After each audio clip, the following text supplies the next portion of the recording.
the great job Hugh has done as compere tonight. It's always a difficult role, and it's even more difficult when you don't have a lot of talent. But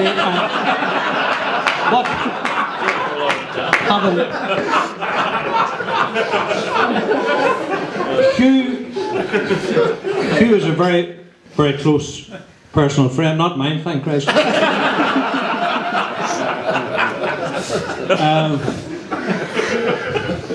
Hugh's one of those people that if you lent him 50 quid and didn't see him for 6 months, you would think it was money well spent.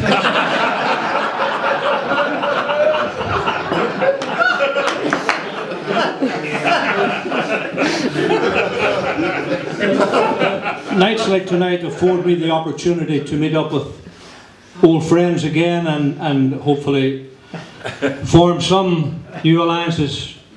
Tonight has been no different. I met Gordon Raffin earlier on. Gordon and I hadn't seen him for years. The first time I met him was in Dunadry Hotel many years ago. We come out of a function at 2 o'clock in the morning. I couldn't get the car started. It was pouring rain, and the one person who afforded me assistance was Gordon, and for that I was eternally grateful. Gordon come over and says, "Have you a problem?" I says, "I can't get the car started. Have you any jump leads?" And Gordon gave me 2 addresses in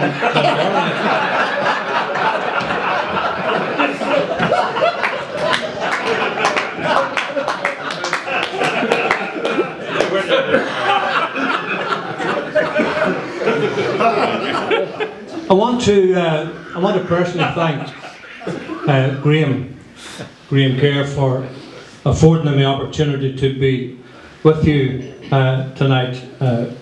Graham is one of life's gentlemen, has been very successful, always willing to share his good fortune with those not as well off as himself. Lives in a beautiful area. He has the big issue delivered.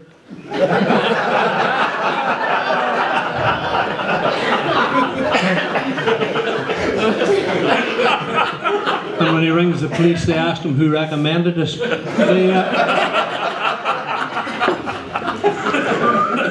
He was invited in tandem with his good lady to the Waterfront Theatre in Belfast recently for the premiere of the new Andrew Lloyd Webber musical based loosely on the life of Irish singing sensation Daniel O'Donnell. It's called Superstar, Jesus Christ.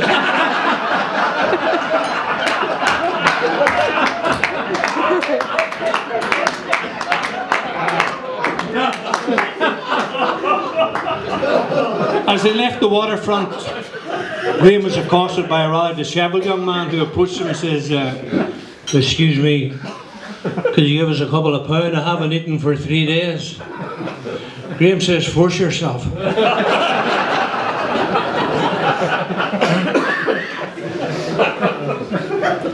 I see a very good friend with us tonight, a man I haven't seen for too long. A man who's been very good to me in the past. Jeff Goldsborough. Everybody knows Jeff. Last Tuesday, Jeff finished 4th in a George Clooney lookalike competition that was won by Reg Hempy.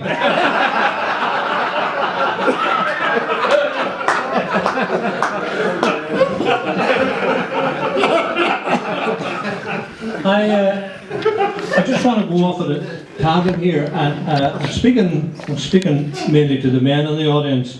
Just a word of advice for those of you who have considered or will consider at some stage in the future using a sex chat line. Please be careful. I'm speaking from experience. I was in rehab a couple of years ago after an illness, and purely out of curiosity,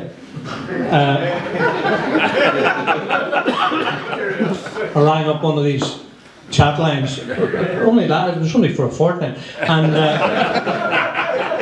in 2 weeks I ran up a telephone bill of £280. If you're going to do it, my word of advice to you is, under no circumstances ring stuttering sluts.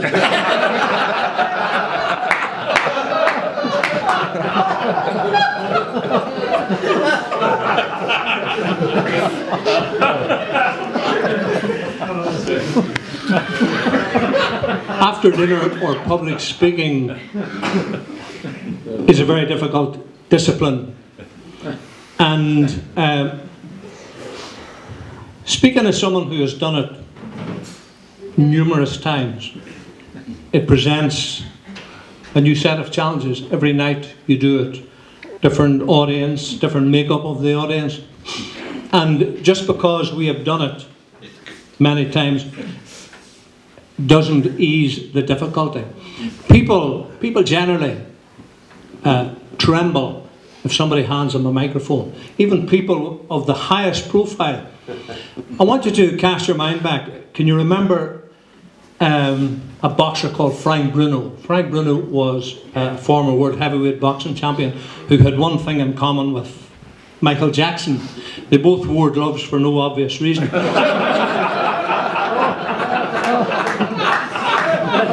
He was being interviewed in advance of his second world title fight with Mike Tyson by Jim Rosenthal, and Jim Rosenthal said to him, "Frank, do you think Tyson's invincible?" And Frank says, "I hope not, because if I can't see him..." I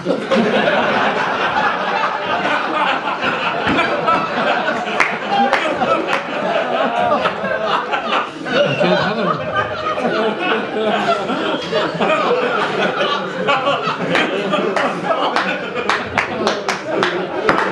In his day, George Bush was the most powerful man in the world.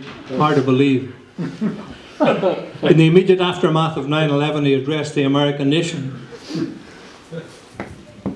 And he said, "My fellow Americans, our country will rise from the ashes like a pheasant."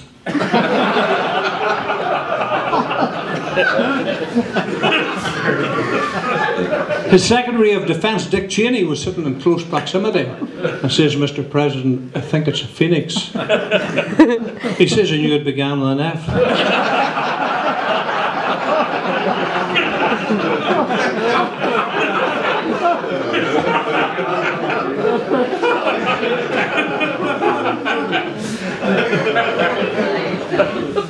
Do you ever notice if you get lost and you're looking for directions, as often as not you stop and ask a complete muppet? I was going through Cookstown one day and I stopped outside a bookie shop. These two guys were out having a smoke. And I said, "Excuse me?" "What?" I says, "Is there a B&Q in Cookstown?" He says, "No, but there's 4 N's in Dungannon."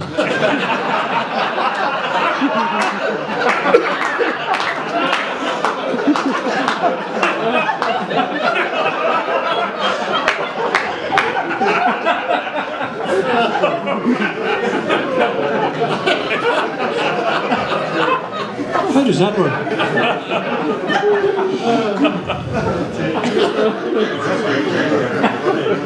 When it's your birthday nowadays, at 1 minute past midnight, the world is made aware of that on Facebook. Even if you're not on Facebook, for some reason, they can get your birthday on it. Before that, the world was informed of your birthday on a white sheet hanging across the motorway, strung between 2 houses, on a tree at the bottom of your lane.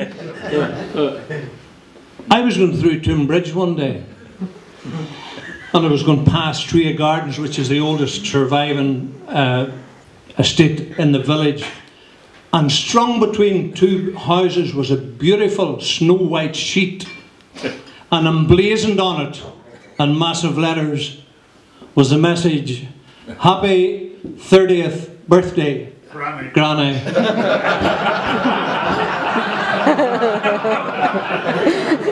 How does that work? Somebody said or suggested that there's a fine line between honesty and stupidity. If you found a wallet with £500 in it and you give it to the police, that's honest. If you give them the £500 as well,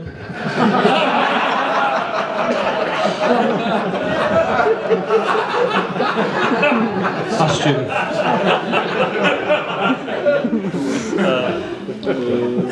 If you tell your wife you have been unfaithful, that's honest. If she happens to be waking at the time,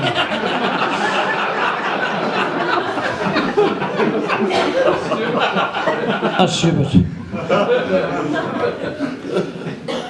If you get stopped by the police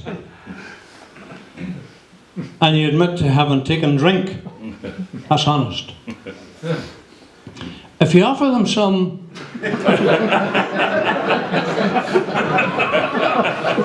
that's stupid.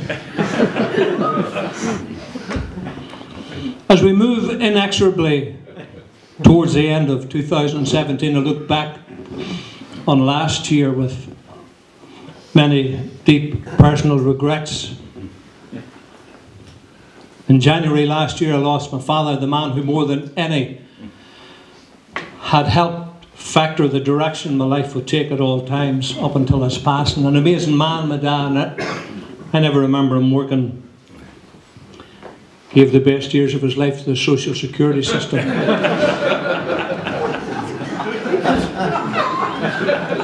was a man of very few words. I remember he said to me one day, "Son,"